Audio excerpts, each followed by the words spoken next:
L'histoire d'aujourd'hui raconte l'histoire de Chen Nixuan, un homme chanceux qui a 9 épouses à travers le monde, tandis que moi, je suis sans même une petite amie.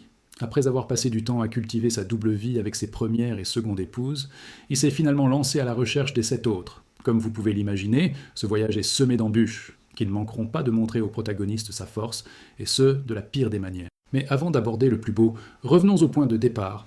Une jeune fille enlace le jeune homme de la famille Gao, lui disant d'aller chez lui.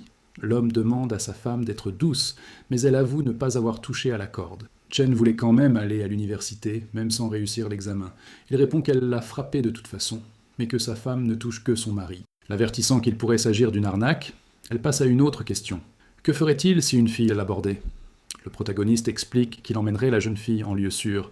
Sa femme le serre fort dans ses bras, serrant son ami en contrebas, ce qui fige le protagoniste sous le choc. Il supplie Souyi de l'aider, sinon il deviendrait eunuque. Sa femme lui demande ce qu'il cherchait à obtenir et dit qu'elle craignait aussi qu'il ne parte en ville.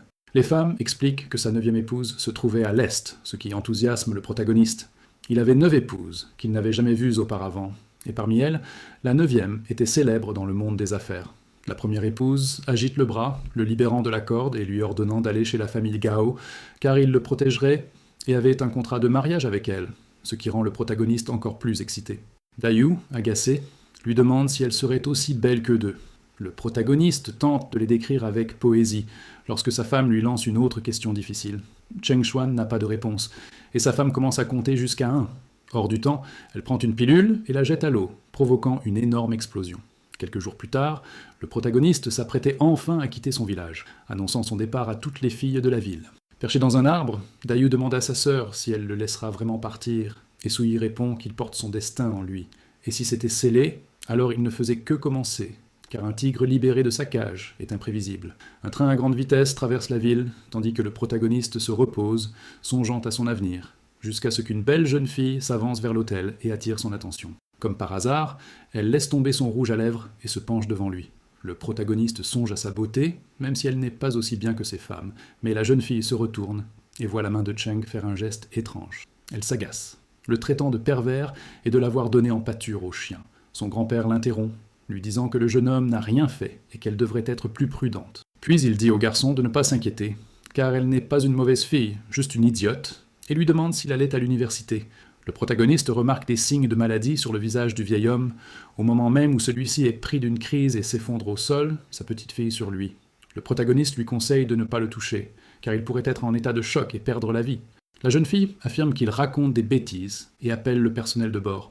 Le vieil homme crache du sang, alors le garçon utilise son pouvoir spirituel pour repousser tout le monde. Il forme des aiguilles autour du vieil homme et utilise son énergie pour pratiquer l'acupuncture, provoquant une rafale de vent. Une fois le traitement terminé, le protagoniste se lève, sa station étant arrivée. La jeune fille lui demande ce qu'il a fait puisque son grand-père ne respirait plus et se lamente en espérant se venger. Mais le vieil homme se réveille soudain, réalisant qu'il souffrait de la maladie, mais qu'il se sent désormais plus fort. À la recherche du garçon qui lui a sauvé la vie, il demande à sa petite fille d'envoyer toute la famille à sa poursuite pour remercier leur bienfaiteur. Lors d'une fête d'anniversaire, plusieurs nobles sont réunis. Le protagoniste s'approche, affirmant qu'il atteindra le sommet de la vie et se demandant quel cadeau offrir. Puis, il sort un camélia et se présente. Les nobles présents demandent comment un fugitif est arrivé là et s'il avait des liens avec la famille. Aucun d'eux ne connaissait le garçon d'origine modeste, mais le protagoniste souhaite la longévité au vieil homme et lui demande d'accepter son cadeau. Le maître de la famille Gao n'avait jamais entendu parler de lui. Alors le garçon explique que son maître l'avait autrefois sauvé. Il est stupéfait lorsque son fils jette le cadeau et exige de savoir comment le fugitif est arrivé là. Le jeune homme demande si c'est ainsi que la famille Gao s'acquitte de sa dette. Le vieil homme lui conseille de trouver un siège et de ne pas causer de problème. Le protagoniste, pensant devoir encore honorer le contrat, rappelle l'affaire au vieil homme. La foule discute, tandis que la fille de la famille se lève et demande comment c'est arrivé. Le protagoniste tente de se souvenir de la promesse, mais le maître pense que sa famille n'est plus la même. Sa petite fille affirme qu'elle n'accepterait jamais d'épouser un tel déchet, tandis que le protagoniste attend la réponse du maître. Il répond que c'était une plaisanterie et qu'il donnerait simplement de l'argent, obligeant sa petite fille à signer un chèque et lui ordonnant de trouver une épouse à sa mesure. On médit du jeune homme tandis qu'il laisse tomber son sac. Frappant violemment le sol, il provoque un tremblement de terre qui brise tout autour. Un homme de la famille parvient à tenir bon, tandis que le protagoniste lui lance un papier, affirmant que l'argent ne l'intéresse pas. Il le lance ensuite sur le chef de famille, heurtant le mur derrière lui, le secouant et faisant tomber une pierre vers le vieil homme. Le vieil homme appelle ses gardes, qui encerclent le protagoniste, mais le vieux Zhang interrompt la conversation, attirant l'attention de tous.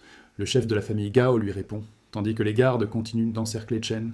Zhang leur ordonne d'arrêter, prétextant que quiconque touche à son bienfaiteur en subira les conséquences, puis remercie le docteur Chen. La famille est sous le choc, tandis que le vieil homme demande au jeune homme une faveur en mariage.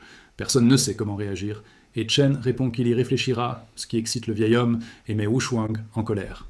Puis il le conduit jusqu'à sa voiture. Le protagoniste dit au chef de famille de profiter du reste de sa vie de malade. Le petit ami de sa petite fille, regardant Xuan partir, lui dit qu'il pourrait trouver n'importe quel médecin du coin. Dans une voiture de luxe, Zhang le remercie de lui avoir sauvé la vie et lui dit qu'il a préparé un petit cadeau. Le protagoniste se souvient de son maître et pense que c'est trop cher pour être accepté, alors il dit à la famille de le reprendre. Wu Shuang se moque du prix, tandis que Jane jette les cadeaux pour avoir offensé Chen. Quelques heures plus tard, le jeune homme se rend dans un manoir et entre, la porte étant ouverte. Une voix féminine l'appelle derrière un rideau, lui demandant de lui apporter ses vêtements. Le protagoniste se demande ce qu'il doit faire pour ne pas offenser le 9e maître. Il réfléchit aux capacités de son maître et se demande s'il ne devrait pas le laisser découvrir. Il décide alors de se faire passer pour une femme. Chen apporte les vêtements à son maître pour gagner du temps, puis se retourne pour partir. La femme lui dit qu'il n'a pas apporté les bons. Le protagoniste simule une voix féminine pour la duper et prend les nouveaux vêtements. Sur le point de quitter la maison, son maître sort de la cabine d'essayage et lui dit que la fermeture éclair du dos n'est pas fermée. Le protagoniste tente de s'échapper, mais la femme reconnaît qu'il s'agit d'un homme. Chen n'a d'autre choix que de s'agenouiller et de laisser son maître l'identifier. Le maître se souvient de la lettre de sa sœur aînée, mais demande pourquoi le jeune homme l'observait pendant qu'elle se changeait. Le protagoniste répond que c'était une erreur. La femme se retourne et lui ordonne de ne pas bouger, lui lançant un couteau. Elle lui ordonne de prouver qu'il est son disciple et d'enlever son pantalon. Le jeune homme est gêné, mais elle lui dit de faire vite. Il enlève donc tout devant son maître. Qin, gêné, lui ordonne de ne remettre que ses sous-vêtements. Chen est surpris lorsque son maître s'approche de sa cuisse. Le maître remarque la tache de naissance et commence à la toucher à plusieurs reprises. Une voix masculine attire soudain leur attention, et l'homme blond demande comment Xui peut faire ça. Le protagoniste se demande s'il est le petit ami de son maître, tandis que l'homme s'approche avec colère. Le blond tente de le frapper, mais il est facilement bloqué. Son idée suivante est un coup de coude, qui est à nouveau bloqué. Par malchance, le pantalon du protagoniste tombe, le faisant atterrir au sol. Sur l'homme, le jeune homme tente d'expliquer ce qui s'est passé. Maintenant tous deux debout, Xui dit que c'était un malentendu. La blonde lui tend une lettre l'invitant à la vente aux enchères de la famille Liu, où ils uniraient leurs forces pour atteindre le sommet. Cependant, le téléphone du maître se met à sonner. Un homme au téléphone annonce avoir kidnappé sa servante et la femme doit se rendre à l'hôtel. La jeune fille tente d'appeler à l'aide, mais son bien-aimé s'enfuit. Le protagoniste affirme que cet homme n'est pas digne de confiance pour fuir en cas de besoin, mais son maître demande à son disciple de l'accompagner cette fois. 1 heure plus tard, ils arrivent à l'hôtel Paradis. Le protagoniste est impressionné en chemin jusqu'à ce que les portes d'une pièce s'ouvrent, révélant un haut dôme. Sa servante kidnappée tente de se lever, tandis qu'un homme corpulent à côté d'elle lui dit qu'il n'est pas facile de rencontrer Niskin.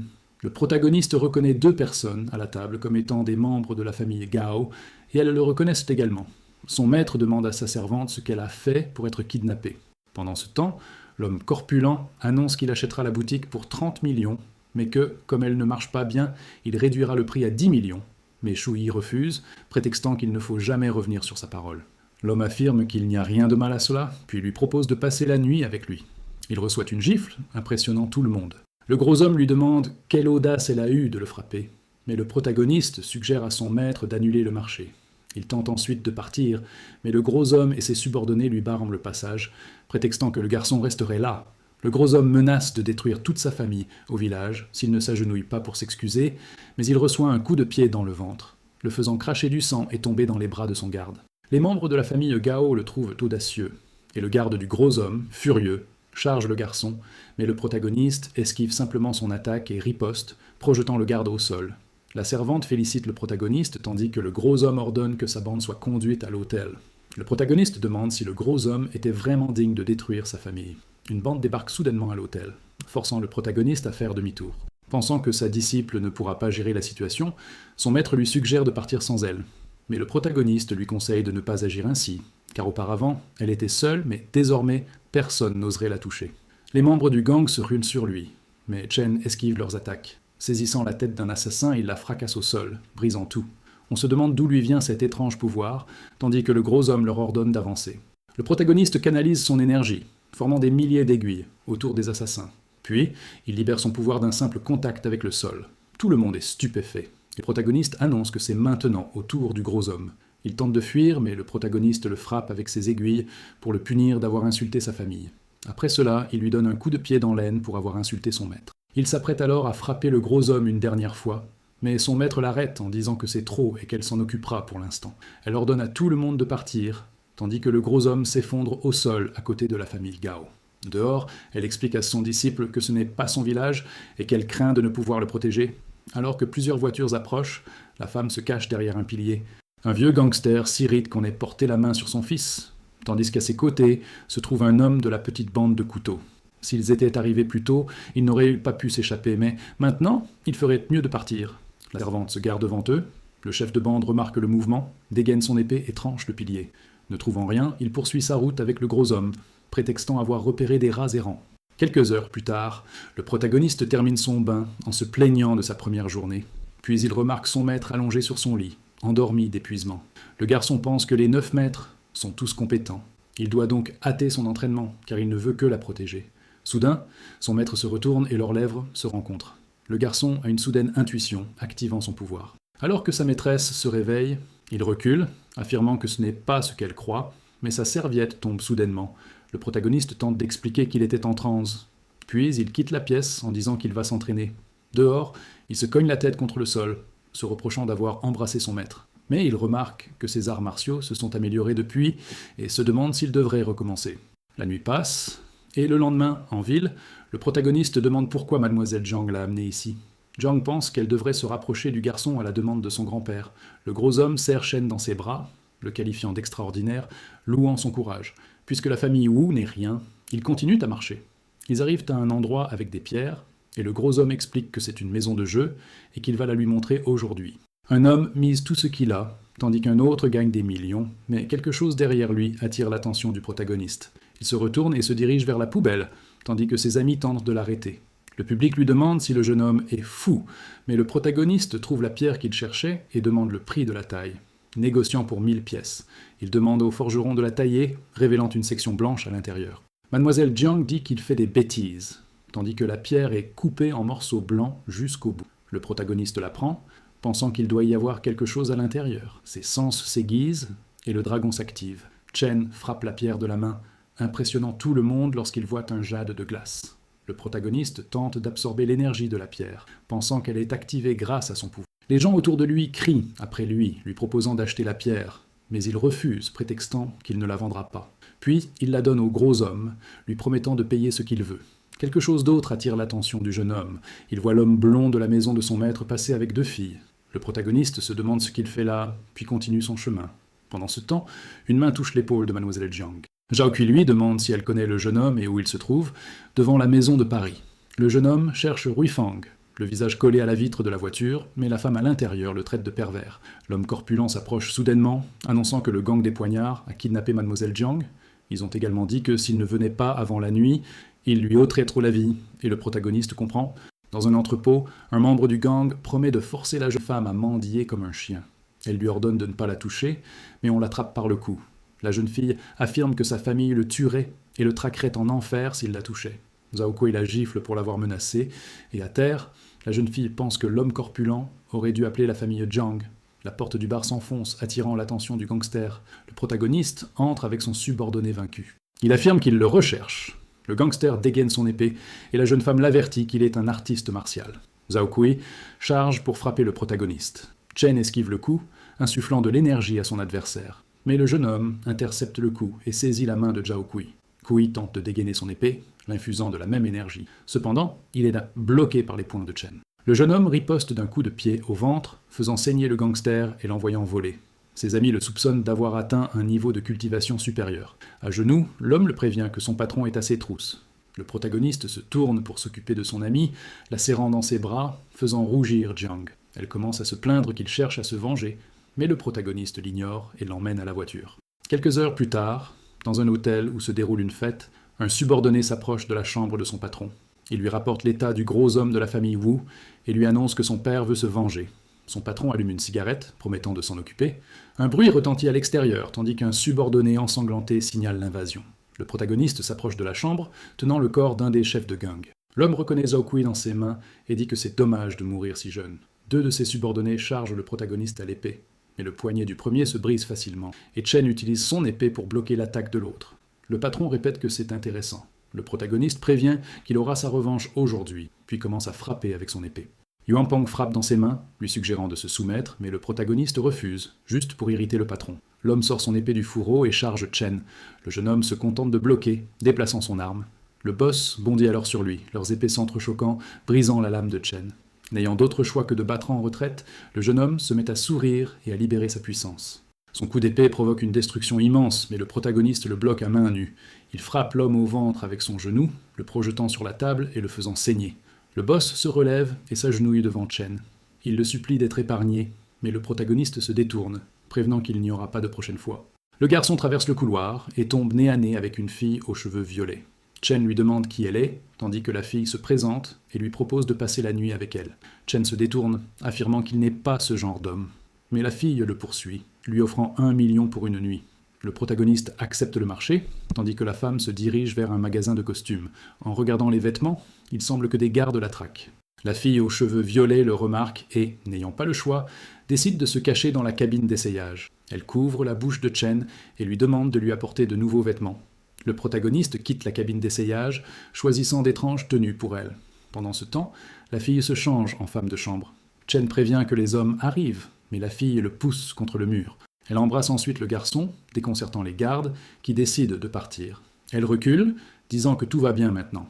Reprenant ses vêtements d'origine, elle annonce qu'ils partent. Le protagoniste imagine des choses indécentes, mais ils se rendent simplement à la vente aux enchères de la famille Liu et sortent de la voiture.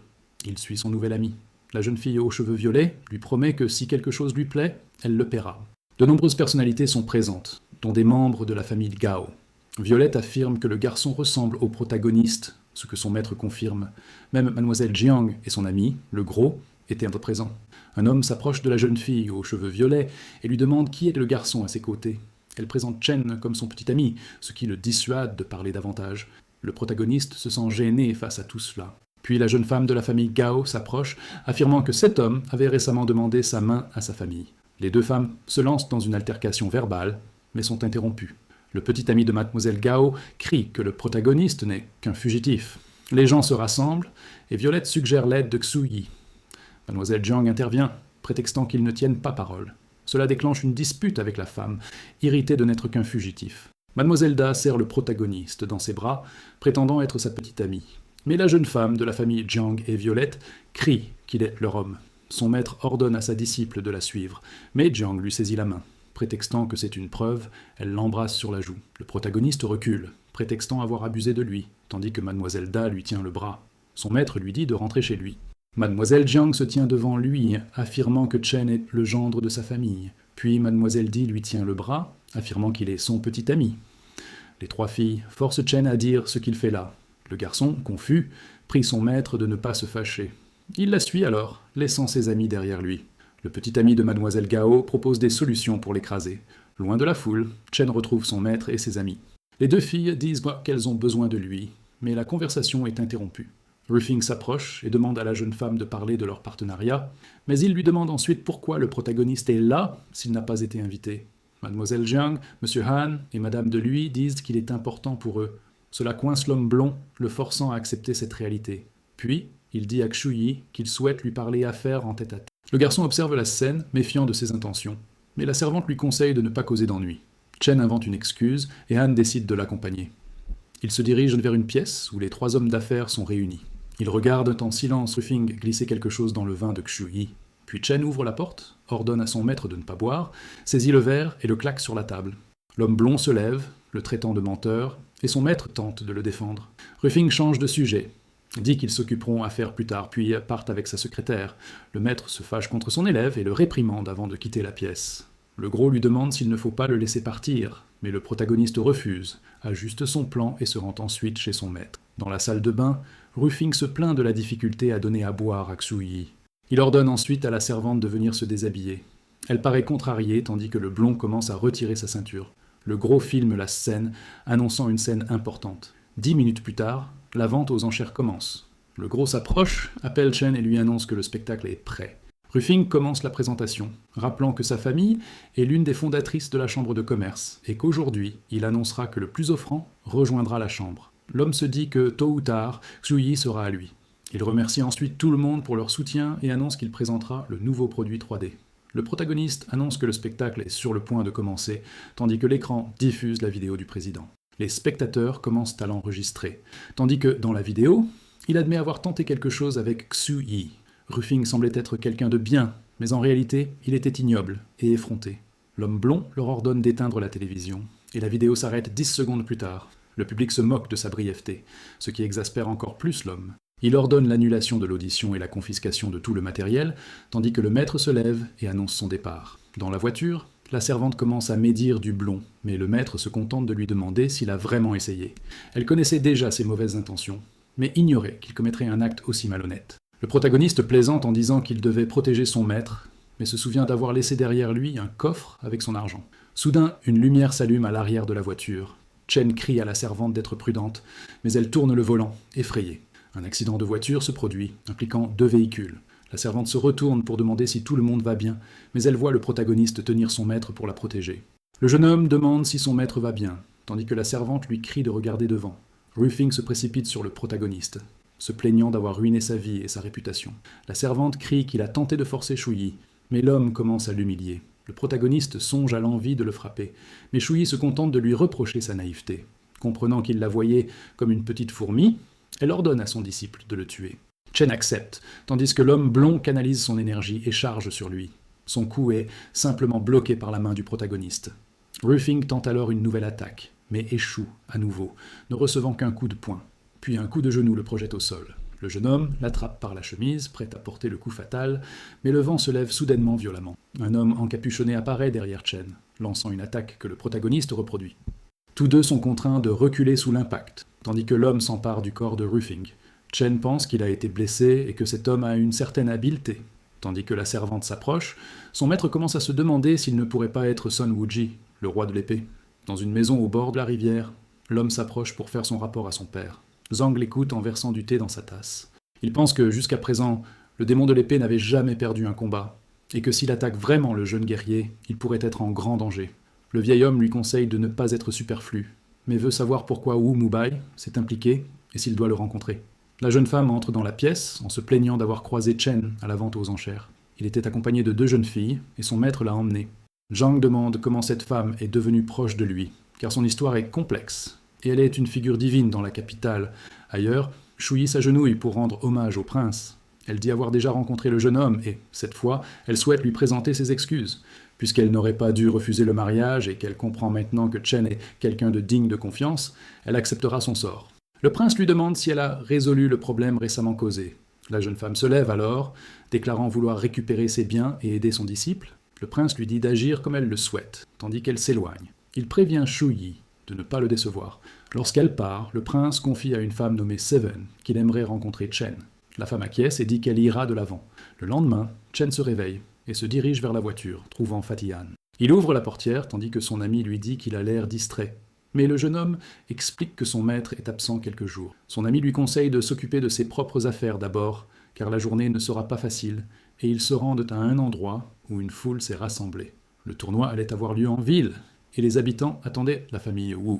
C'est alors que cet homme arrive, marchant comme un gangster, tandis que les gens posent des questions sur Maître Lin.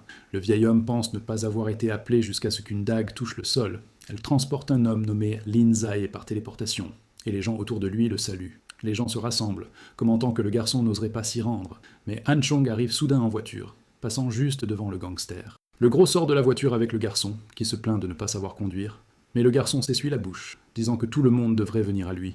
Le gros prévient que l'idiot en cuir est le chef, et qu'il devrait être prudent. Chen se prépare, affirmant qu'ils ont été audacieux, mais l'ombre de Lin dans son dos lui dit qu'il s'occupera de lui et qu'il lui résistera s'il combat la famille Wu. Le protagoniste répond qu'ils doivent s'affronter et que s'il gagne, la famille Wu devra s'incliner devant lui. L'homme dégaine son épée et accepte de charger, affirmant que s'il gagne, Chen donnera sa vie. Cette rafale de coups est bloquée par le garçon, qui le croit au sommet du royaume Zhu Yuan. La foule observe, incrédule en sa victoire. Pendant ce temps, Chen recule, car c'est la première fois qu'il rencontre un artiste martial digne de ce nom. Il canalise son énergie dans sa main, devenant un peu plus sérieux avec le dragon. Lin le charge avec son épée, tentant de le taillader, mais Chen esquive simplement en se baissant. Puis il s'avance vers lui, affirmant que seuls ses maîtres peuvent tenter de lui enseigner. Le coup brise le corps du général et l'envoie violemment au sol. Le gangster de la famille Wu demande qui il est. Lin prévient que Maître Wu ne le laissera pas partir pour avoir détruit sa culture, mais Chen lui marche sur la tête, affirmant que le chien Wu Lao a été vaincu et que, conformément au contrat, Chen est désormais le plus grand d'Orient. Le vieil homme est furieux, tandis que le garçon ordonne à tout le monde de s'agenouiller. Wu Lao crie qu'il ne peut prendre la place de sa famille, et les autres présents acquiescent. Le téléphone du protagoniste sonne, et il répond à son 9e maître. Sui dit qu'elle a tout entendu à son sujet, et que ceux qui les ont trahis doivent payer. La servante affirme avoir tous les contrats d'acquisition des propriétés. Un des hommes de Wu accourt lui annoncer qu'ils ont racheté toutes ces industries, et que l'acheteur est Qin Su Yi. Wu est stupéfait et commence à s'effondrer, mais Chen affirme qu'il a désormais à la fois pouvoir et argent. Les membres de la famille Gao crient au garçon de ne pas être arrogant, car il ne vaut pas mieux que leur maître. Mais le garçon l'attrape par le cou, l'avertissant qu'il n'a pas peur. Libérant Maître Wu presque inanimé, la foule s'enfuit, disant que le protagoniste est terrifiant. Chen se tourne vers le petit ami de Mademoiselle Gao. Le garçon s'approche lentement et le gifle violemment à plusieurs reprises. On murmure qu'il a tué Yongzhou. Wang Ping lâche son épée et ses hommes demandent ce qu'il faut faire. Mais le chef se contente de frapper ses subordonnés, jusqu'à ce que Chen l'appelle pour lui demander s'il le suivra vraiment sans chercher à le trahir. L'homme confirme, et le protagoniste lui ordonne de rassembler ses hommes et de ne laisser personne partir. Les gens se demandent qui est cet homme, que même le chef du gang lui obéit. Chen ordonne simplement à tout le monde de s'agenouiller, et tous obéissent, admiratifs du protagoniste. Le garçon promet qu'il leur épargnera la vie et que chacun a le droit de s'en prendre à la famille Gao. Puis il part, se retrouvant face à des policiers, leur ordonnant de rester immobiles, car il a reçu des rapports. L'officier chauve prétend être des services secrets et le frappe à plusieurs reprises au visage. L'homme chauve s'énerve, mais un collègue affirme être le fils du gouverneur, ce qui le force à s'agenouiller, tandis que les deux hommes s'éloignent ensemble vers un bar. Han suggère qu'il devrait demander de l'aide à son père si Lin tente une action, mais le protagoniste affirme connaître quelqu'un de fort à Jiangdong, jusqu'à ce qu'un homme tente de les frapper, feignant d'être blessé, et que Chen tente de l'aider. Mais l'homme s'assied bientôt à leur table. Après avoir mangé, les garçons réclament une compensation, et le mendiant offre un vin. En le buvant, la technique du dragon du protagoniste s'active automatiquement. Le garçon demande comment il peut boire un si bon vin, mais l'homme refuse de révéler qui l'a préparé. Ailleurs, Lin demande à Maître Wu de le venger, tandis que le vieil homme lui conseille de détruire ce salaud.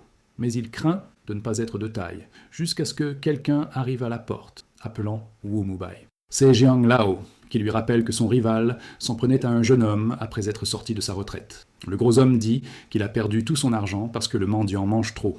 Puis l'homme se présente comme étant Bai Mei. Chen demande où il a trouvé ce vin, mais l'homme explique qu'il est fabriqué par lui, qu'il est exclusif, mais qu'il existe un moyen de l'obtenir. Le protagoniste réfléchit à l'étrangeté de la situation tandis que le gros homme tente de lui offrir de l'argent, mais il refuse, jusqu'à ce que le jeune homme prenne la main de Bai Meng et lui propose un marché. Soudain, le téléphone du gros homme sonne et on apprend que Jiang Lao est blessé. Le vieil homme est au lit, tandis qu'un médecin lui dit de préparer des funérailles prochainement. La jeune femme s'avance vers le médecin, lui demandant de ne pas dire de bêtises et que son père ne devrait pas les croire. Le gros homme ouvre brusquement la porte, tandis que la jeune femme s'enquiert du médecin. Chen s'avance, affirmant être le médecin. Il prend le pouls du vieil homme et affirme que ses blessures proviennent d'un combat plus violent. Le père de la jeune femme affirme que c'est Wu qui les a causées, et qu'il ne s'attendait pas à ce que le vieil homme l'attaque par derrière. Chen pense que Jiang a été blessé à cause de lui, tandis que Wu Shuang le supplie de sauver son grand-père. Le jeune homme lui dit de ne pas pleurer, car il acceptera la faveur, mais le vieil homme peut être sauvé. Il ordonne ensuite à tout le monde de quitter la pièce. Chen ordonne au gros homme de soulever Jiang et de préparer son énergie. Le jeune homme lance l'aiguille spirituelle. Au bout de quelques minutes, le jeune homme quitte la pièce en affirmant que le vieil homme va bien. Tout le monde se précipite pour le voir, mais il ne respire plus. Chen leur dit de ne pas s'inquiéter, puis le vieil homme se réveille et serre sa petite fille dans ses bras. Le protagoniste affirme qu'il a besoin de récupérer, et Jiang le remercie pour les soins prodigués. Alors qu'il se retourne pour partir, le vieil homme lui dit que Mubai a envoyé son équipe de guerre pour le tuer, et qu'il devrait faire attention. Bai Meng demande où il dormira avec ses amis, tandis que Wu Shuang s'approche et appelle Chen. Elle le remercie d'avoir sauvé son grand-père et embrasse le protagoniste sur les lèvres avant de rentrer chez elle. Chen accompagne Bai Meng chez lui, mais lui conseille de faire attention à ce qu'il dit. Il trouve la jeune fille aux cheveux violets avec son maître à l'intérieur. Bai Meng tombe amoureux et se présente au maître, tandis que Di tente de le provoquer. Qin dit qu'ils sont là pour discuter affaires. et la jeune fille aux cheveux violets répond qu'elle veut 70%. Le maître offre 50, et Dee accepte cette fois à 3 conditions. Kin affirme que cela n'implique pas son disciple, mais le protagoniste l'interrompt et accepte l'offre. Dee sort, prétextant avoir des choses à régler avec lui, laissant les 3 hommes à la maison. Le maître sort avec Chen, affirmant l'avoir défendu, même s'ils étaient des étrangers, quelques jours auparavant. Le protagoniste explique avoir grandi sans parents et avoir été élevé par ses maîtres, qui sont sa famille. Kin s'excuse et demande s'il sait pourquoi il devrait venir à l'université, mais le jeune homme refuse. Elle explique que son destin a commencé et qu'il devrait se préparer et se reposer un moment. Chen se demande s'il y avait quelque chose d'étrange chez son maître, jusqu'à ce qu'il ressente soudain une énergie sinistre dirigée contre lui. Le protagoniste quitte la terrasse, remarquant la présence de 5 spécialistes, dont le pire est le détenteur de l'aura. Les assassins finalisent leur plan et quittent les lieux, tandis que Chen les suit. Le jeune homme les élimine un par un grâce à ses incroyables compétences, puis s'en prend au 3e. Il pense qu'il devrait renforcer la sécurité de son maître, jusqu'à ce qu'il remarque un sniper dans un arbre. L'homme tente de tirer, mais Chen apparaît derrière lui, le frappe à la tête et l'achève. Au sol, il trouve une plaque au nom de Mubai, puis se lance à la poursuite de la dernière. Mais il trouve l'assassin déjà mort, un cure-dent planté dans la tête. Il se demande qui a bien pu avoir le talent de tuer l'assassin sans laisser de traces. Quelques jours plus tard, Chen se promène dans l'université lorsque son maître lui attrape l'oreille. Elle lui demande si les corps retrouvés dans la maison sont ceux des hommes de Mubai. Et Chen confirme, affirmant que quelqu'un les protégeait. Kin explique qu'ils étaient un seul avec Bai Meng dans la maison, mais le protagoniste rejette l'idée. L'alarme avertit les nouveaux arrivants de rejoindre la salle, et le maître prend congé de Chen. Dans la salle de classe, les élèves reconnaissent le protagoniste et se montrent très amicaux, jusqu'à ce qu'un professeur arrive, se présente, et annonce qu'ils auront 1 semaine d'entraînement militaire avec l'instructeur Chen. Les élèves se demandent où elle est, jusqu'à ce qu'ils remarquent une fille en tenue militaire. Chen se lève, prétextant avoir trop dormi, puis va à son bureau et la regarde. Elle dit que l'école a préparé 7 jours d'entraînement militaire pour les rendre plus forts, mais elle est stricte. Chen pense avoir déjà un bon physique et pouvoir gérer Mu Bei, alors il demande s'il peut sécher l'entraînement. Le professeur Li demande pourquoi, tandis que le jeune homme lui invente un mensonge. Chen s'avance, disant qu'il ne pressent pas qu'il sera le capitaine des cadets et qu'il doit l'accompagner un instant, emmenant le protagoniste à l'infirmerie. Chen dit s'y connaître un peu en médecine et vouloir soigner sa blessure, préparant une énorme aiguille. Elle baisse le pantalon du garçon pour tenter de lui enfoncer l'aiguille, mais Chen esquive. L'instructeur vise son cou, mais le protagoniste esquive et le plaque sous lui.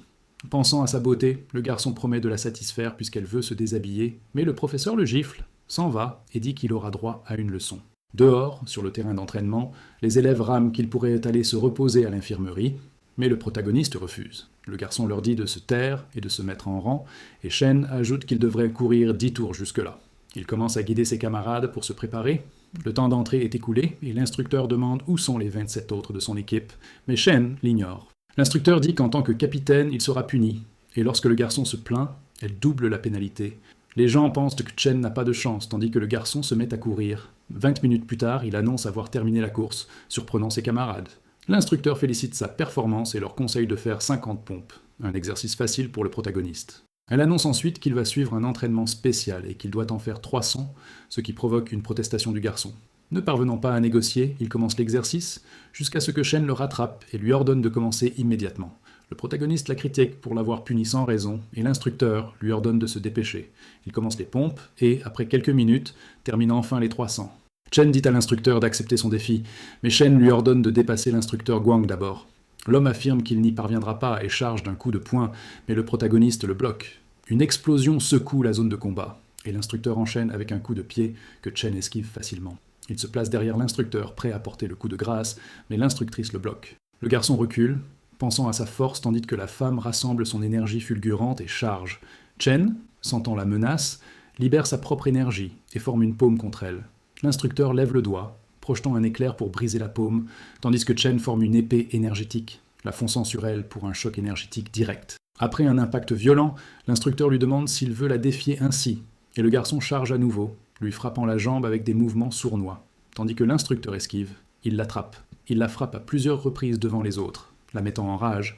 Elle tente de se libérer, mais le protagoniste lui demande de promettre de ne pas le frapper, puis la laisse tomber à terre. La femme tente de le gifler après avoir été libérée, et le garçon lui rappelle sa promesse. Elle ordonne à l'officier de le capturer pour le châtiment corporel, et les gardes maîtrisent Chen. Le garçon dit qu'il ne peut pas faire confiance aux gens comme elle, tandis que l'instructeur frappe les barreaux avec une ceinture, lui demandant de coopérer. Chen crie que l'instructeur le frappe, alors ses camarades tentent de l'arrêter. L'instructeur dit qu'il est intelligent et qu'il laissera faire cette fois, mais qu'il le paiera plus tard. Le garçon remercie ses amis et dit qu'il offrira le dîner, jusqu'à ce que son maître l'appelle soudainement. Elle explique que Mubai est entré dans le tombeau de l'Est et que la cible est lui. Alors le garçon quitte ses amis, disant qu'il a quelque chose à faire. À la sortie de l'université, Wan Pain rencontre son maître, lui disant que Xue Yi n'a montré aucune pitié envers la famille Li. Chen s'éloigne, prétextant que cela a avancé son emploi du temps. 1 heure plus tard, il arpente les ruelles de la ville, affirmant que le club de la dague a fait du bon travail et qu'il est temps pour eux de se montrer. Des assassins le chargent, encerclant le garçon de dizaines d'hommes armés. L'un d'eux affirme que Mubai a ordonné sa mort, mais le garçon affirme ne pas être intéressé. L'homme, irrité, ordonne à ses hommes de charger et de le découper en morceaux. Au manoir, Violette annonce qu'ils ont déjà pris le contrôle du marché de la famille Li et qu'ils seront détruits. Jusqu'à ce que des bruits se fassent entendre dans le manoir, c'est Shen qui est entré par effraction. Elle appelle Qin, qui la reconnaît comme le 7e maître. L'instructeur affirme qu'elle a bien travaillé ces dernières années, et Qin lui demande si elle est venue pour se battre. Shen confirme, disant qu'elle va l'emmener voir un bon spectacle. Les assassins se précipitent sur le garçon, mais il imprègne sa main d'énergie, vainquant tous ceux qui se trouvent sur son passage. Chen s'avance vers eux, où les assassins tentent de le blesser, mais ils se contentent de lui rendre l'appareil. Le chef des assassins songe aux capacités du garçon, debout, face à lui. Chen pointe son épée et demande où se trouve Mubai, tandis que l'homme s'avance en affirmant qu'il ne le lui révélerait que sur son cadavre. Le protagoniste saisit l'épée, laissant l'homme incrédule. Puis, le jeune homme donne un coup de pied à l'assassin et bondit de toutes ses forces, le tuant. Presque sans vie, l'homme affirme qu'il cherchait à s'en prendre à son maître et qu'il n'attendait que la mort. Mais Chen le frappe à nouveau, anéantissant 300 guerriers. Chen lui dit qu'il est bon, tandis que Sin est pris de vertige, et le 7e affirme que c'est sa voie pour l'avenir. Elle assure qu'elle devra s'adapter à beaucoup de choses, tandis que Qin s'interroge sur le nombre de personnes qui le traquent. La femme affirme que des gens attendent depuis 18 ans, et que son avenir sera glorieux. Une silhouette lointaine observe, trouvant intéressant que le roi des épées ait agi pour arrêter le jeune homme. Pendant ce temps, Chen ramasse son épée et la pointe sur lui, appelant au combat. Ailleurs, les premiers et seconds fils de la famille Zhang commentent que le vieil homme était plein de ruses et se trouvait au royaume du roi céleste. Le second ordonne alors à ses subordonnés de se préparer et de protéger Chen immédiatement. Le 7e maître affirme que le vieil homme est un bon adversaire à l'arrivée de Wuji. Le roi de l'épée charge d'un coup de pied, mais ne fait que briser le sol sous ses pieds. Chen le traite de vieux chien, ce qui met l'homme en colère, qui invoque son épée.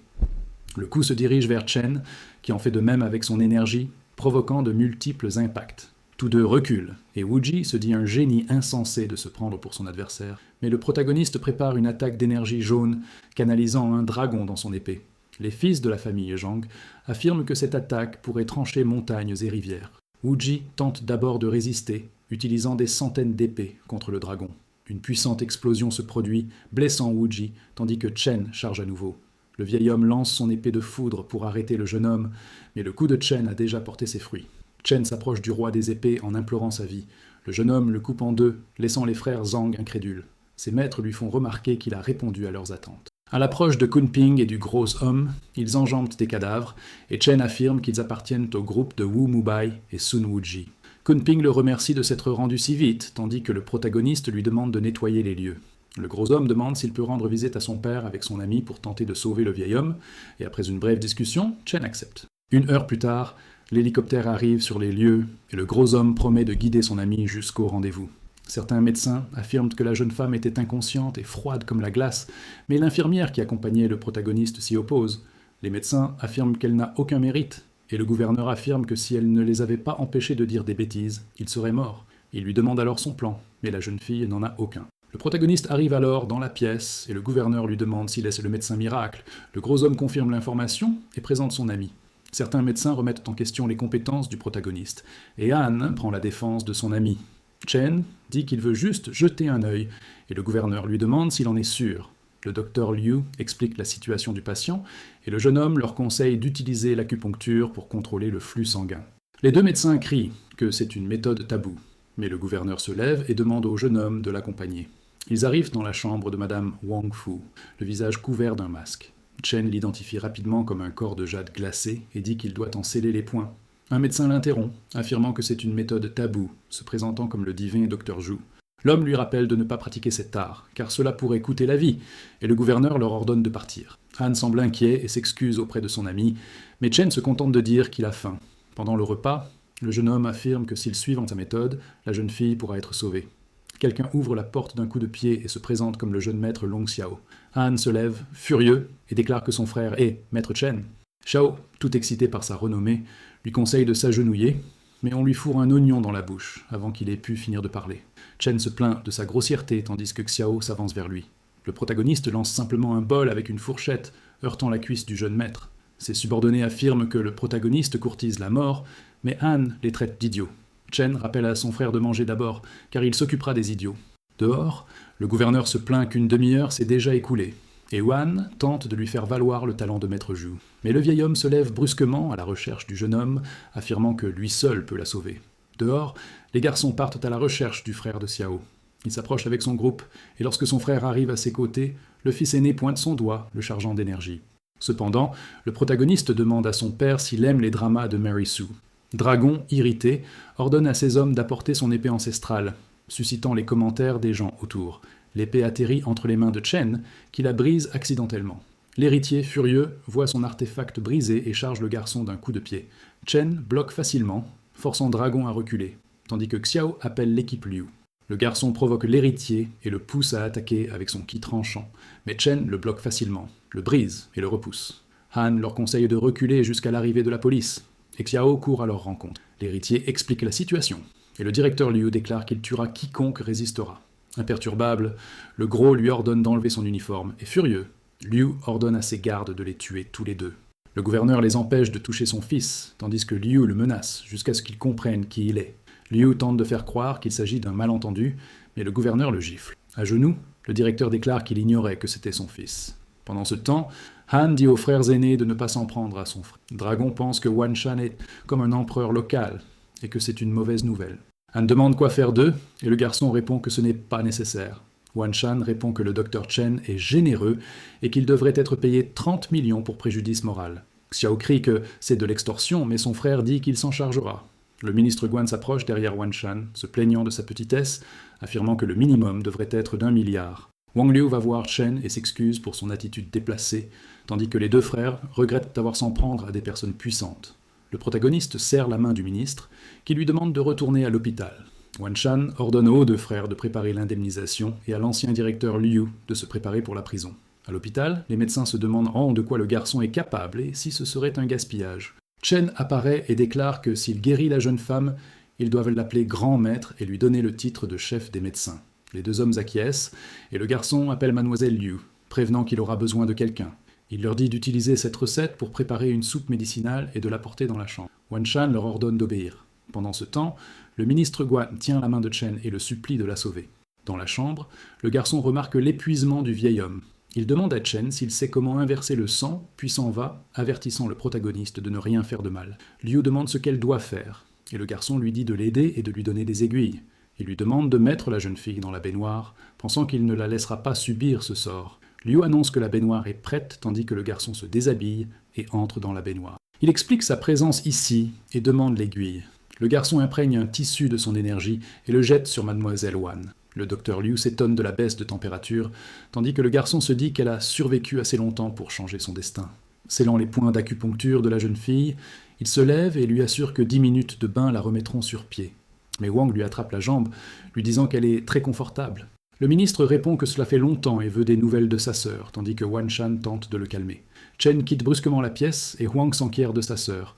Les médecins affirment qu'il a dû échouer, mais Chen nie, affirmant avoir réussi.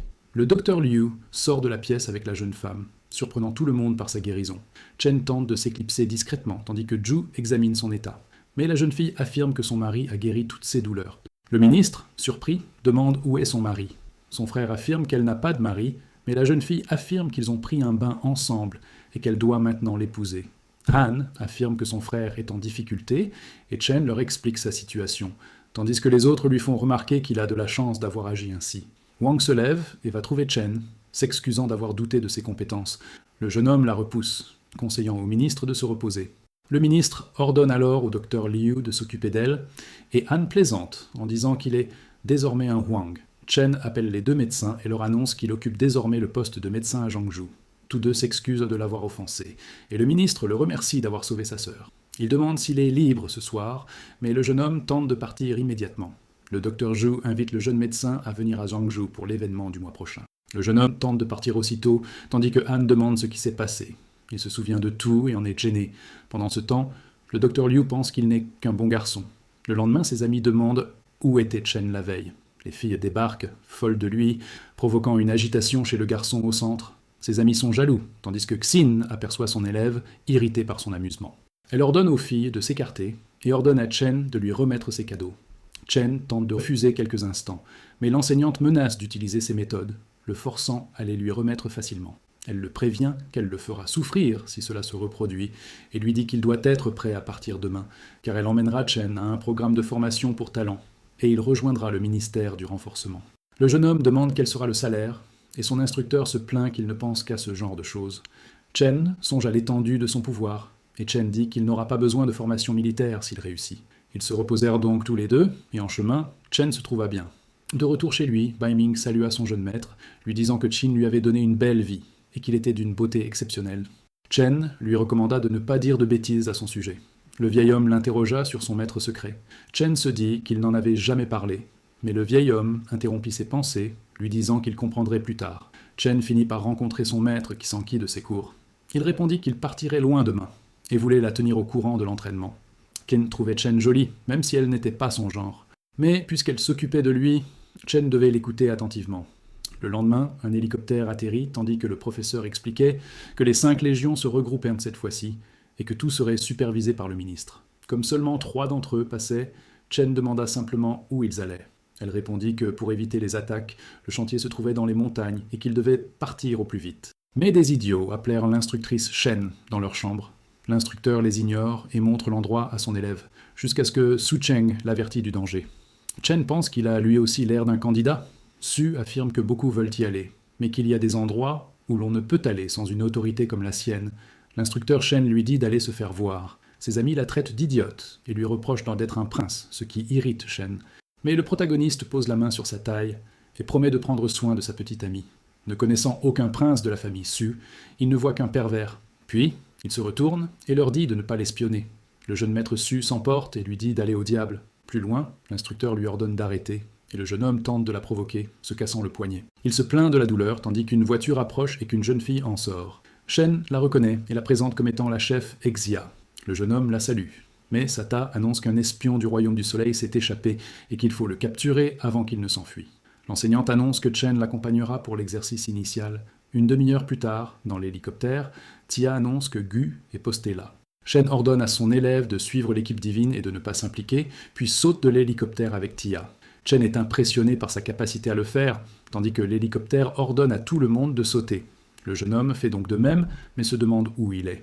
Cependant, il continue seul, confiant en ses capacités de pistage, jusqu'à ce qu'il entende un bruit à sa droite, et se retourne brusquement, apercevant un homme en fuite. Chen se lance à sa poursuite, tandis que l'homme dégaine son épée et attaque. Le protagoniste ressent la pression du coup et craint pour sa vie. Il recule, pensant à la force de cet homme. Pendant ce temps, l'espion imprègne son épée d'énergie et charge pour porter plusieurs coups croisés. Chen esquive à nouveau le coup, bondissant dans les arbres et tentant d'attaquer l'homme. Mais l'espion évite le coup, tandis que 2 hommes observent le combat à distance, analysant tout. Pensant que le garçon ne fait pas le poids, ils décident de rester les yeux fixés sur lui. Chen est projeté hors de la fumée, tandis que l'espion affirme avoir reçu 2 coups et être encore en vie. Le garçon pense à son instructeur, jusqu'à ce que l'espion charge à nouveau, mais soit bloqué par lui. Mais l'épée de Chen se brise, la lame s'approchant de son visage. Il n'a d'autre choix que d'utiliser son énergie, ce qui surprend l'espion. Ce coup massif provoque une explosion dans la zone, projetant Chen et son adversaire en arrière. Mais le samouraï émerge de la fumée, annonçant qu'il se suicidera aujourd'hui, se préparant à l'attaque. Chen pense mourir aujourd'hui, mais une paume spirituelle brise l'espion. Impressionné, le garçon se lève et découvre l'espion sans vie. Un homme qui l'observait lui propose une place dans l'équipe du Dragon Fou, lui tendant la main et se présentant comme Shan, mais il est rapidement interrompu par Chen. Descendant du ciel, elle s'approche de son élève avec colère tout en vérifiant s'il est blessé. Elle lui demande s'il est fou de combattre quelqu'un de ce niveau, et ne l'écoute même pas.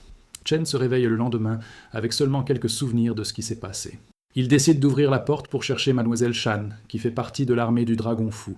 Un soldat derrière lui annonce que toutes les candidates et les beautés sont là. Chen demande où est l'instructeur Shan, et le soldat l'envoie dans l'infirmerie. En traversant le camp, Chen ouvre la mauvaise porte et tombe nez à nez avec des filles en train de se baigner. Elle crie « pervers » et jette des serviettes à Chen. La femme au centre lui demande s'il a l'audace de faire ça dans le dragon fou, et les filles commencent à le frapper. Dehors, elles se rassemblent et disent que quiconque est surpris en train de mater finira comme lui. Mademoiselle Chan sort de l'infirmerie, entendant l'une des filles de vouloir castrer le protagoniste. Alors qu'elle s'apprête à le frapper, l'instructrice arrête le coup et se présente comme la chef des services secrets. La femme aux cheveux roses se sent offensée et veut le punir. Chen tente de la raisonner, mais la femme est inflexible. L'agent Chan intervient pour défendre Chen, qui invente un mensonge en le qualifiant de frère juré. Chen affirme être l'oncle de la jeune fille par son rang et n'avoir rien fait. La femme recule, tandis que Chen remercie le général Lin qui admire son talent. Chen explique qu'il est déjà guéri et s'éloigne avec le général. Les amis de Su Cheng commentent que ce garçon est là et qu'il est le frère du général Lin, ce qui met Cheng en colère et l'amène à le frapper. L'instructrice monte les escaliers, tandis que les trois autres commentent quelle est la beauté du chemin.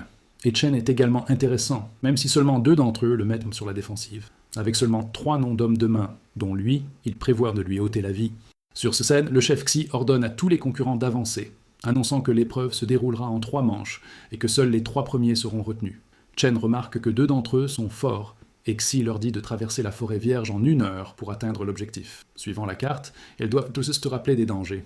Tous les soldats prennent les livres et approuvent Xi. Elle annonce le début de l'entraînement et disperse tout le monde. Chen court à travers la forêt, pensant que la première manche est basée sur la vitesse, tandis que les autres suivent le même itinéraire. Le garçon, enthousiasmé par ce genre d'entraînement, poursuit son chemin. Dans une pièce, Xi remarque que tout le monde a choisi le même itinéraire, tandis qu'un autre général leur dit de les laisser se battre. Chen court à travers la forêt jusqu'à ce qu'une dague furtive surgisse dans sa direction. Il esquive et poursuit sa route, frappant l'attaquant. L'homme à terre, Chen poursuit sa route en lui disant de rentrer chez lui. Face au champ de mine, Bai s'approche, et Chen remarque sa force.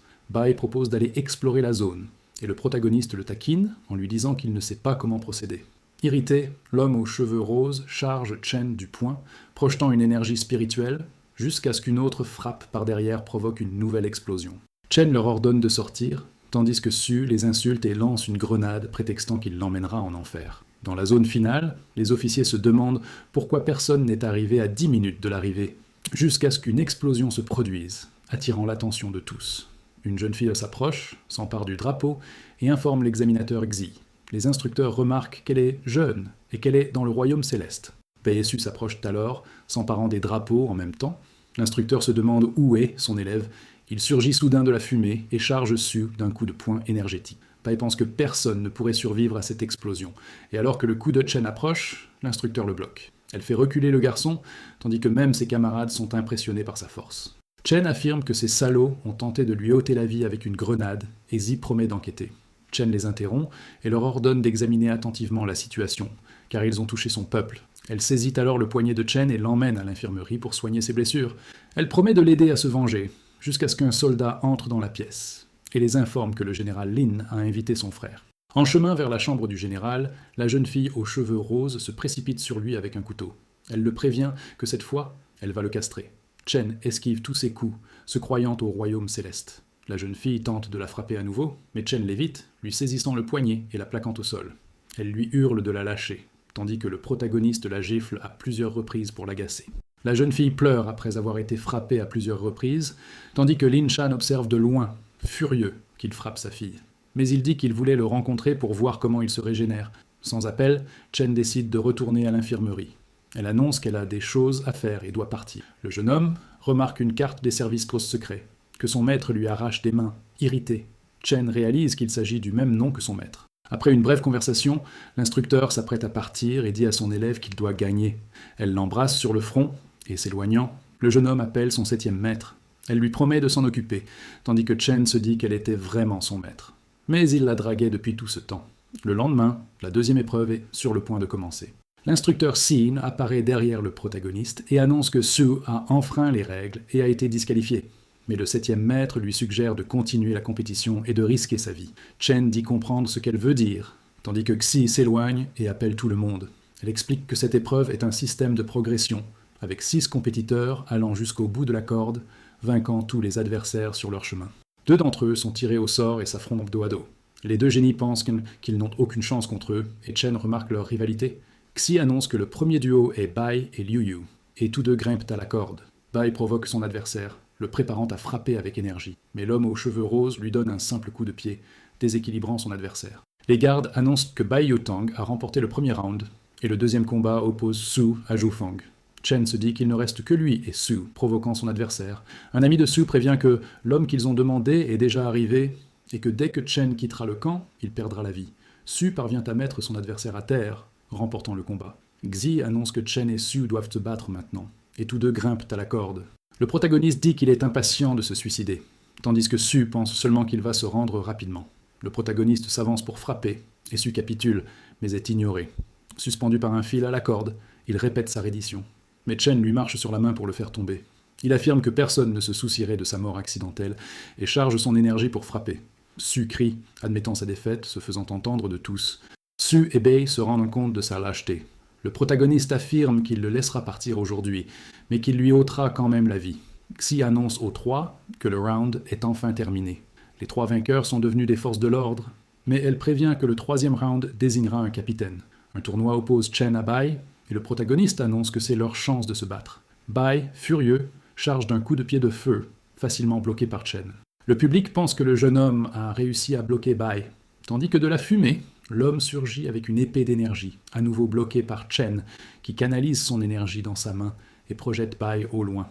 Les spectateurs commentent que Chen n'a eu besoin que de 2 coups pour le vaincre. Xi annonce alors sa victoire et le deuxième combat opposant Chen à Xi. La jeune fille, intéressée par la première place, lui demande de l'éclairer, libérant une énergie rose vers le jeune homme. Chen esquive et la brise avec son énergie. Pensant que c'est mal, la jeune fille est projetée au loin, mais elle ne semble pas vaincue. Elle lance un dernier coup pour atteindre Chen lorsqu'il baisse sa garde.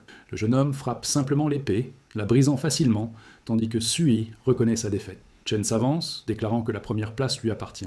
Xi annonce sa victoire et son titre de capitaine, précisant qu'il peut choisir l'un des départements. À l'avenir, en cas de problème, ils devront suivre le capitaine Chen. Tous deux confirment l'information et Bai pense qu'il devrait baisser la tête. Chen consulte son certificat, mais remarque la jeune fille aux cheveux roses s'approcher et ordonner sa capture. Le garçon s'enfuit, implorant de l'aide pour l'arrêter. De loin, le commandant Li observe le combat et ordonne de le surveiller dès que l'occasion se présentera. Chen se trouve dans une forêt, affirmant que, désormais, hors du camp, il peut tout faire. Mais des chevaliers surgissent et piègent le garçon avec des cordes. Le groupe de Sui approche, prétextant qu'ils vont lui ôter la vie.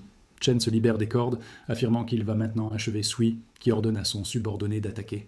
Le protagoniste ne s'intéresse même pas au coup, se contentant de le bloquer avec son énergie, brisant l'épée de l'homme et lui lacérant la poitrine, le forçant à battre en retraite. Ce subordonné ordonne à son maître de fuir, car il ne fait pas le poids, et les autres serviteurs de Sui le protègent, pendant que le maître s'enfuit. Chen rit, chargeant en avant et tailladant tout le monde jusqu'à atteindre Sui pour le coup final. Le coup projette Sui dans les airs, tandis que Chen affirme qu'il n'échappera pas. Sui sort son téléphone et appelle son père à l'aide, mais Chen lui coupe la main. Ses cheveux tentent de s'échapper, mais le protagoniste sépare sa tête de son corps et fracasse son téléphone. Un subordonné informe le patriarche Sui que son fils a mobilisé des dizaines de personnes, mais le chef leur ordonne simplement de retrouver le téléphone. À l'aéroport, les membres de la famille Sui enquêtent sur ce qui est arrivé à Sui Cheng. Le protagoniste pense qu'ils agissent vite, jusqu'à ce qu'il entende des filles parler de la fête. Il décide de rester sur place, mangeant du raisin, en attendant la famille Sui. Une fille passe en courant, heurte un verre et déchire sa robe. Elle se plaint de la faute du protagoniste et ordonne à son mari de lui casser la jambe. Chen dit qu'il ne veut pas d'ennui, puis les membres de la famille Sui arrivent. Le couple décide de s'occuper de lui cette nuit-là, puis de s'en aller. Sui Cheng promet de retrouver celui qui a tué son fils et ordonne à tout le monde de le traquer. Chen se promène en affirmant être venu lui-même, ce qui met le maître en colère. Le protagoniste affirme avoir tenté de se suicider dans la forêt, ce qui met en rage maître Sui, qui dégaine son épée de feu. Le coup est facilement évité par l'épée du protagoniste, qui forme alors une paume énergétique, forçant le chef de la famille Sui à s'agenouiller sans issue. Il utilise toute son énergie contre Chen, lançant une attaque puissante, mais le garçon esquive simplement et apparaît derrière lui. Puis, il utilise sa technique du doigt perçant, projetant Sui dans les airs. En l'air, il dégaine son épée et envoie des projectiles sur le protagoniste, mais Chen crée des vagues d'énergie qui frappent Sui, le faisant cracher du sang. Chen plaisante en disant qu'il n'est rien et demande au vieil homme s'il veut toujours se suicider. Mais Sui refuse, implorant son pardon et sa protection, tandis que Chen accepte simplement, se présentant comme le maître de Dongling. Tout le monde reconnaît son titre. Le garçon dit qu'il détruira la famille Sui s'il le touche à nouveau, et évoque également ce qui s'est passé plus tôt. Sui l'assure que la famille Tang ne fera rien, et le protagoniste se retourne pour rentrer chez lui. Dans la ville de Dongling, il sort de sa voiture, son maître lui manquant. Bai Ming salue son jeune maître, lui disant qu'une femme étrange l'a mis mal à l'aise. Chen ouvre la porte avec colère et tombe nez à nez avec Wang, qui court le prendre dans ses bras, affirmant avoir retrouvé son mari. Violette le traite d'idiot, poursuivi par plusieurs filles. Wang affirme que son mari lui a fait quelque chose de honteux. Chen tente d'expliquer à son maître, mais elle lui attrape l'oreille et lui ordonne de raconter ce qui s'est passé. Wang l'interrompt, affirmant avoir vu et touché son corps. Le protagoniste, gêné, demande à la jeune femme de partir. Son maître lui demande ce qui s'est passé et lui ordonne de dire la vérité. Il explique alors qu'il a dû recourir à l'acupuncture et qu'elle devrait le croire. Ken reste en colère et s'acharne sur le protagoniste, mais elle lui fait confiance et le prévient de ne plus entrer chez elle si cela se reproduit. Cependant, elle est attristée par ses erreurs et, le marché étant concurrentiel, ils doivent se rendre chez la famille Zhang. Chen décide d'appeler la jeune femme pour résoudre le problème, mais la jeune femme se dit occupée. 2 heures plus tard, devant la résidence des Zhang, Wu Shuang explique au gros que c'est une affaire délicate. En chemin, ils rencontrent Chen, qui leur demande ce qui s'est passé. La jeune femme explique que sa famille a été attaquée lors d'un transport de bijoux. Des personnes ont perdu la vie, et ils sont là pour trouver le coupable. Le garçon lui dit de ne pas s'inquiéter, car personne ne viendra déranger ni elle, ni la famille Zhang, puis il promet de les aider et se dirige vers la voiture. Wu Shuang affirme que la famille Zhang a violé l'accord de confidentialité, et ils s'y rendent. Entrant dans la maison familiale, la jeune femme conduit le deuxième oncle. Chen remarque qu'il y a beaucoup de monde et que cela ressemble à une fête, jusqu'à ce qu'il sente une aura meurtrière provenant des buissons. Un vieil homme remercie la jeune femme d'être venue, maître de la famille Zhang. Soudain, quelqu'un ouvre la porte et un homme de la famille Wang lui propose de le rejoindre. La jeune femme accuse le coupable, mais l'homme lui interdit de faire des affaires à Yanzhou. Chen l'insulte pour sa fourberie et se présente comme son père. Furieux, l'homme ordonne à ses subordonnés de le tuer. Chen dégaine son épée énergétique et coupe les bras du serviteur. La scène impressionne les membres de la famille Zhang qui l'observent de loin. Wang Kun le trouve arrogant, même au royaume du rassemblement Yuan. Cet homme charge le protagoniste qui bloque et repousse facilement l'attaque. Wang Kun s'écrase contre le mur, surprenant les spectateurs. L'homme appelle ses serviteurs qui dégainent leurs armes. Chen, indifférent, les fait tirer tout en se protégeant d'énergie défensive. Mais une arme se cache derrière eux. Malgré ses efforts pour se défendre, elle atteint Mademoiselle Zhang. Le protagoniste, sous le choc, s'approche d'elle et referme son point de pression. Tenant la jeune fille dans ses bras, il déclare qu'il va tuer ses gens. Les assassins sont soudainement frappés par l'oncle de Wu Shuang. Chen dit qu'elle a été blessée et a besoin de soins. Le deuxième oncle de la famille Zhang, furieux de voir sa nièce blessée, ordonne la mort de tous. Chen accompagne la jeune fille, lui conseille de tenir encore un peu, tout en utilisant son énergie spirituelle pour la guérir, lui faisant ressentir les choses différemment. Fin de la vidéo. Si vous avez aimé, aimez la chaîne et abonnez-vous. À bientôt, au revoir.